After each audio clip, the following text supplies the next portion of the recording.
Dementia residents do try to support each other, but they have to be careful because it can sometimes be a sink or swim exercise, especially with the shouting, screaming ladies who are often shouting and screaming for attention-seeking reasons rather than legitimate causes. And of course, this can be quite a difficult exercise, discerning whether the person is legitimate or not for a well-meaning dementia resident. There was one dementia resident, a man who was very good at trying to help these escalated women, and in the end, with the particular woman who was causing all the trials in the unit, he just came up to me and said, "I can't do anything with her," and then left it at that. He realised through his discerning power that indeed this woman was beyond help. She didn't want to be helped.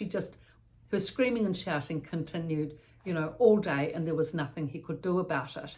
Now, this, of course, is a really challenging, difficult thing in a dementia unit. This is one of the most difficult things that the residents have to put up with, what to do with the dementia residents that shout and scream all day. I mean, you might just have 2 or 3, but even one is enough, to create absolute havoc and disturbance.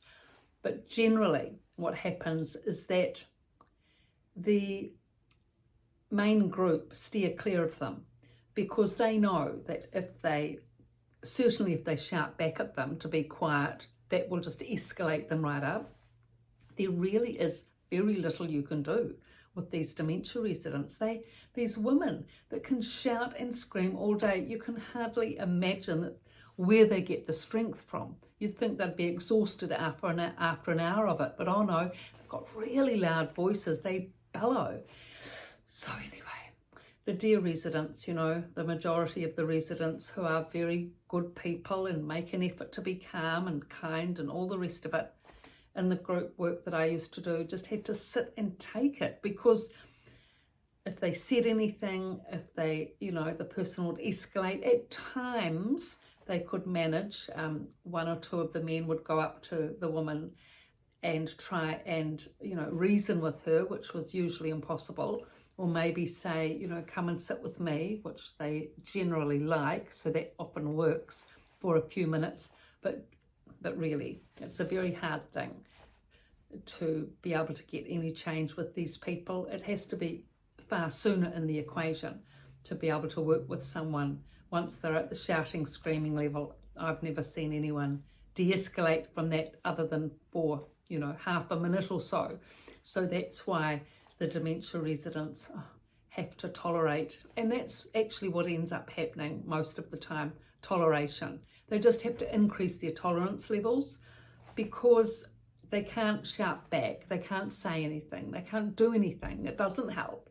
So in the end, they just have to preserve their own sanity and just increase their ability to tolerate the situation, which remarkably they do. They're incredible. But down from a level, from there are ladies, of course, who are stressed and anxious and definitely appreciate the well-meaning help from other residents. There was one particular gentleman, he was really good with all the women. He would go around every morning, meet and greet everyone, all the anxious ones who knew him well and recognised him. He'd calm them down and say, "It's all right, love, we're all in this together, we're all living here, brothers and sisters, and everything's all right, anyway, he was very consoling, very consoling. He knew the right thing to say at the right time to all these ladies.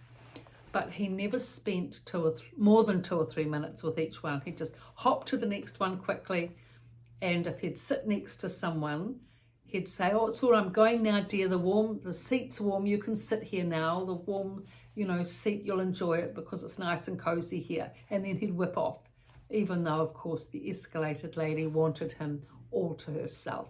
So he saved his strength and his energy and was able to continue lifelong for 4 or 5 years that he was at the unit to support and help these women, because he knew how to preserve his strength, time, effort and energy in helping the other dementia residents. So he had really good discerning power, whereas the other man had to learn that.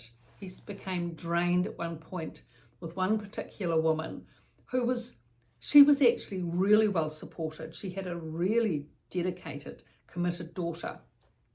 She only came in for the day once or twice a week, for 7 hours, and she was treated well, but she was shout and scream all day, for no apparent reason.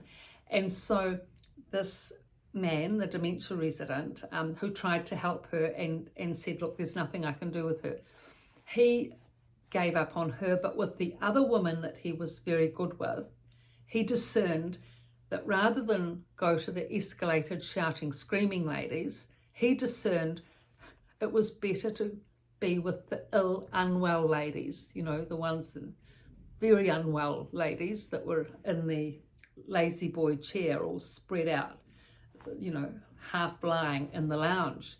And actually the staff used to bring these sick elderly ladies to him. He would sit with them for hours. He had the patience, remarkable patience. He'd sit there calmly, say, no, they need my help, they need my support. They haven't got any friends or family with them.